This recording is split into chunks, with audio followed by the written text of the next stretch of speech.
Welcome to The Explainer. Today we're unpacking what has to be one of the most fascinating and, honestly, tragic narrative arcs in American political history.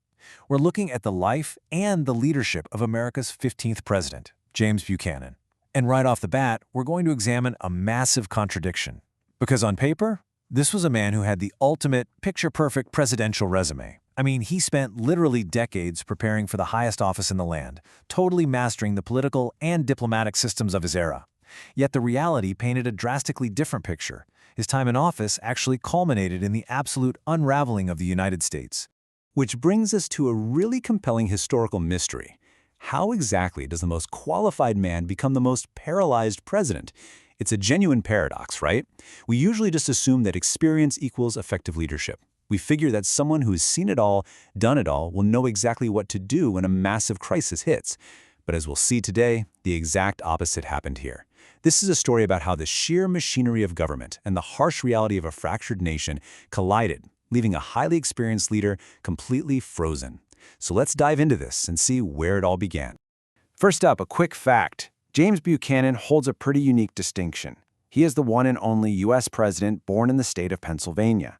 Born in rural PA back in 1791, he was known right from the start as a remarkably bright student. He went on to graduate from Dickinson College, and, despite a little bit of youthful mischief, he immediately channeled that big intellect of his into the law. By his 20s, he was already known for his incredibly sharp arguments and had built a thriving, highly successful legal career. And that sharp legal mind, that really became the absolute foundation for everything that followed. Section 1. The perfect political resume. Decades of preparation. Buchanan's political ascent was relentless. Politics called to him early, and by 1821, he entered the Pennsylvania legislature, which kicked off decades in public life. He moved right on to Congress, throwing his support behind Andrew Jackson and the Democratic Party. Then, in the 1830s, Jackson actually sent him overseas to serve as minister to Russia. He came back, became a highly respected U.S. senator, really known for his powerful oratory. And then in the 1840s, he served as Secretary of State during the Mexican-American War. His diplomacy there directly helped expand U.S. territory. Finally, in the 1850s, he served as Minister to Britain. Now notice that last post. It's absolutely crucial because it kept him out of the country, completely shielded from the growing domestic turmoil back home. So by the time the Democrats nominated him for president in 1856, his resume was, it was essentially flawless. Section 2. A nation fractures, the cascading crises. So Buchanan takes office, pledging to calm all these sectional tensions, but he walks immediately into a disaster. First, the Dred Scott decision strikes like absolute thunder. The Supreme Court ruled that African Americans had no rights of citizenship. This massively outraged Northerners and tightened slavery's grip on the entire nation. Meanwhile, the territory of Kansas literally erupted into bloodshed over the issue of slavery, an incredibly dark chapter we now know as Bleeding Kansas. The sheer weight of these cascading events caused his own Democratic Party to just fracture under the strain. The crisis was mounting so rapidly, and his leadership, it began to falter almost from day one. Right in the thick of the chaos in Kansas, Buchanan makes a fateful choice. He endorses a pro-slavery constitution in the territory. Our source material points out that this specific move absolutely outraged both Northern Democrats and Republicans alike. So rather than calming the tensions like he had promised, his actions actually deepened the divide. This alienating decision completely fractured his political base, and essentially, it opened the political door wide open for Abraham Lincoln's eventual rise. Section 3. Paralyzed on the brink, the secession crisis. Now this brings us to what is really the ultimate paradox of James Buchanan's leadership. By 1860, Southern states were actively preparing to secede. The nation was literally standing on the absolute brink of war. Inside his own cabinet, Buchanan argued firmly that the Union must endure. He really did not want the country to split.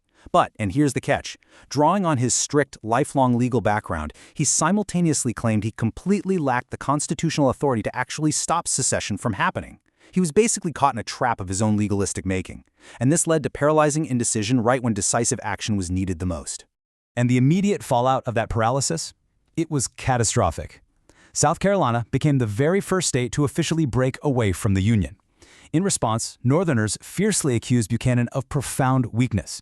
Yet, Buchanan just remained entirely paralyzed as the Union crumbled all around him. The election of Lincoln really sealed the divide. So Buchanan's term draws to a bitter close, and he basically hands the reins of government over to Lincoln with the nation already fractured. And within mere weeks of him leaving office, the Civil War erupted. Section 4. A contested legacy. The retreat to Wheatland. After finally leaving Washington, Buchanan retreated to his Pennsylvania estate, a place named Wheatland. But he wasn't exactly at peace. His heart remained deeply troubled by the nation's fate as America descended into full-blown war. So he began writing extensively to justify his presidency, and he heavily relied on one core defense, that the Constitution tied his hands. He claimed that he had preserved the law, arguing that the strict limits of presidential power simply did not allow him to act. He really longed to be remembered as a patriot who respected the legal boundaries of his office, trying to prove his loyalty to the Union even as the Civil War raged on without him. Today, his legacy remains fiercely debated.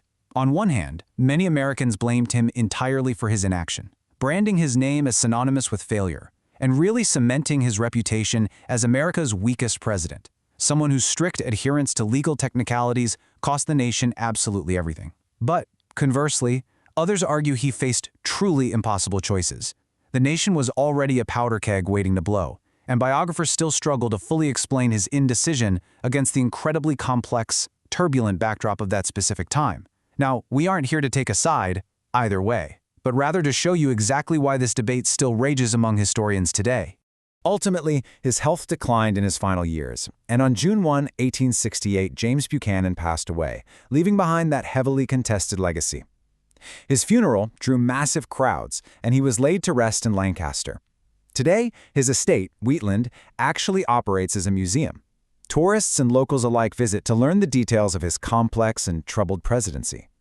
And educators still use his time in office as a powerful cautionary lesson, really stressing how leadership and the very specific choices made by those leaders directly shape history. Which leaves us with this final, really profound question to consider. How do a leader's choices in a moment of crisis shape a nation's destiny? History will forever link Buchanan's name to the outbreak of the Civil War, often contrasting his legal paralysis with the bold, sweeping actions of his successor Abraham Lincoln. It's just a stark reminder that an impeccable resume does not guarantee success, and that indecision in the face of a crisis is in and of itself a profoundly impactful choice. Keep that question in mind the next time you're looking at the qualifications of any leader. Thank you so much for joining me for this explainer. Keep questioning, keep learning, and I'll see you next time.